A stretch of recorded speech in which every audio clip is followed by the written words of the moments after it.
Sup yo, it's Alfred and welcome back to another video. Today we have a part 3 of the Imperial Dropship showcase series, whatever, build, mock, whatever I'm doing. This will be the final video before the final version of this guy's finished. It's basically finished already, which was surprising. I kind of hoped I had made a video in between the last one and this one, but it wouldn't have been that interesting. There's some pics of it on Instagram if you're interested in what was before this version, I believe. But yeah, this is the final episode before the full final review that I'll be doing later, soon, after this one. Probably later this week. We'll see when this comes out. But yeah, I guess without further ado, let's jump into the updates. So a lot has changed. A lot has changed.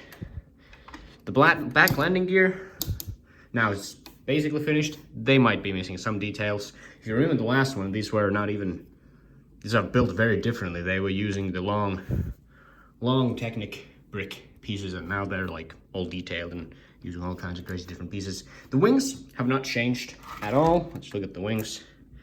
They're the same. The wing connection, I believe, is the exact same with some exceptions to get the detail up here done. And even the bottom of the skeleton of the ship is now fully detailed.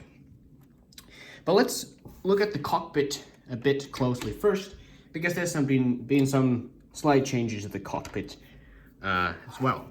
This side, whatever these are, I changed those because I required the plates, the round plates. I needed those, and later on, and I think this one gives it a bit more texture. I think it looks a bit better like that. And then the big change to the cockpit that I did was the door and the access to the cockpit. But to look at that a bit easier, let's remove the cockpit, because it is still possible to do in the exact same way as in the original with these pins. Actually, do I need to remove it? Yeah, for simplicity's sake, let's do that. Okay. This connection joint has not changed at all. It is still using these pins. Oh my god. It's a bit tough to get your hands in there. This was important for me to be able to remove it, especially for reviews like this. And maybe eventual transportation. Unlikely, but possible.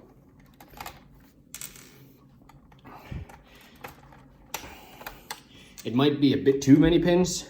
I think less would have been enough, but this definitely makes sure that the cockpit won't fall off, because you're not going to be carrying it from the cockpit, you're going to be carrying it from the back half of the ship, or like the middle torso right there. Come on. There we go. So you can see, let's just look at the cockpit. If you haven't watched the previous episodes, there's the cockpit. Cockpit is exactly the same as it was last time. I think the only change I did is I changed that to be another printed piece instead of a grill piece, but that's literally it. Now the big change was this door. The door now has I think a pretty cool design, even though it is untied studs. I think it still looks good. It has these roller skate pieces, which I put in here to be able to open the door a bit easier. You can see now there's like this kind of ramp detail using 1x6 plates. And then the door itself is now an octagon shape, rather than, you know, having the small slope pieces in all the corners. Now it's a bit smaller, and it's all made of dark gray. I think it looks better, gives it a bit more texture. From the inside, you can see there's some suggestion of some detail with some lights, and other than that, it looks exactly the same.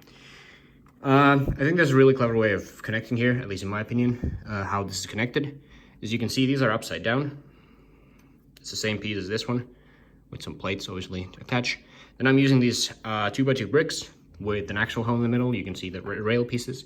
And then up here, I have connected these, the pieces with the actual hole, to a brick with a pin that is right side up, which is then attached to over here to an 1x2 with a pinhole, which then attaches over to the sides. So when you slot it on there, it lands everything up really nicely. It's a sturdy direction, it just pushes everything together. I think that's a really clever way of doing that, because I don't believe there is an upside down brick that is these are 2 bricks tall. So I don't think there is a piece that could have actually been used here that would have been able to connect with studs down here. I could be wrong, but at least my collection doesn't have any of those, if those exist. So I think that's a really good compromise and a clever way of attaching that. That's about it for the cockpit. Landing gear remains the same. There's some changes to the base, nothing different. Landing gear still folds up. We'll look at all these details in the full review when the ship itself is finished. I guess it's going to be easier to take a look at the rest of the ship, which is where most of the changes have come, and the updates and the additions when it's detached. So here you can see, let's look at first the turrets, or the guns on the top. Very much similar to the original ship, which I'm probably too lazy to edit the picture in there to keep this HD, because my editing software is free and doesn't allow HD videos. So, you know, if you want to see the original vehicle, you can look at the previous episodes, or you can go to my Instagram. I'm blogging it a lot, but I'd really appreciate it following there. I probably post pictures of MOCs that I've built sooner on there than I make videos on them. So if you want to early access pictures of some MOCs I've made, such as the previous video, the ATDT, which went up before this one, I post pictures of that early on Instagram. Here you can see the engine pods, or the wing attachment pods. There you go.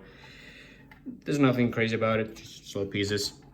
And then I don't think the engine inlets were a thing when I last made a video on this, so I made them using the old style of fender pieces from cars, from City. But yeah, that's it. I don't think the engines existed on the previous model either. They've gone through some different version as well, which is why I wish I'd made a previous video. This is the final version, most likely. Just using these big tire pieces for the main one with a tube that's just bent inside of it. I think that creates a really cool effect. I think it looks really good. And then these ones are just those pieces with oh, can you see that piece? That piece right there, as the suggestion of the engine being powered. Then there's just some greeble detail on the top of the ship. Made this little, I don't know what that is, main reactor, fan, whatever it is. I think it just looked cool, so that's what I decided to do for that. And then there's you can see these beams, scaffolding, you could say, pieces, used as this kind of ridge of just greebling in this. This probably isn't finished. I'll probably add some more bits, pieces over there, and some of the minute details of the vehicle might still change before the full review, final review. But yeah, just did some greebles. You can see all kinds of different dark gray pieces. For some detail, nothing crazy about that. There really isn't nothing else to show. I mean, show the base of the ship. These. Oh, right. In the ATDT video, which is what's released before this one, I mentioned that I had trouble with, well, I didn't really mention it, but I had real trouble figuring out how I'm gonna do the cargo bay, which was initially gonna be the troop transport bay, which would have been attached right here. I don't know how I was gonna attach that, and eventually I just gave up and was like, nah, I ain't doing it, not now. I'm gonna get this MOC done, I'm gonna get the vehicle itself done, and maybe at some point in the future, I'll build cargo for it.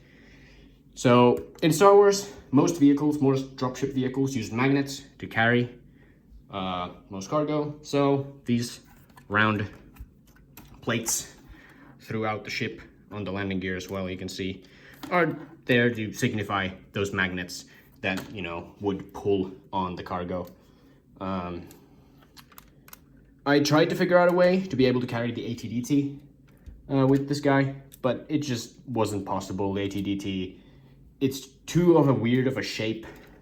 It's not durable enough to be able to carry it from any point without making this thing look really bad, building a weird rigging that you couldn't really put anywhere hanging off the ship. So I just decided to give up, and rather than go for functionality, go for appearance since these are for display and not play. But let me connect the cockpit back up. Very simple. You just put it right there. You need to get one pin in. And there you go. Now it will stay, and then you can just put all the pins in there. Like so. But as I am assembling this back up, I'd really like to thank you for how well this series is doing. The first part just reached 350 views, which is insane. That is unheard of on my channel for a regular video, especially in such a short amount of time. So I really, really, really want to thank all of you for watching these videos. Maybe someday my dream of actually doing this full time will come through. Probably not, but you know, man can dream, can he? Anyway, I really hope you enjoyed this mock. I'll be making a full, proper, thought out review for this guy in the next couple of days probably. So stay tuned for that. And I guess all I want to say is that I really, really appreciate you for watching. I hope you enjoyed the video. Like and subscribe if you did. Leave comments, all those things.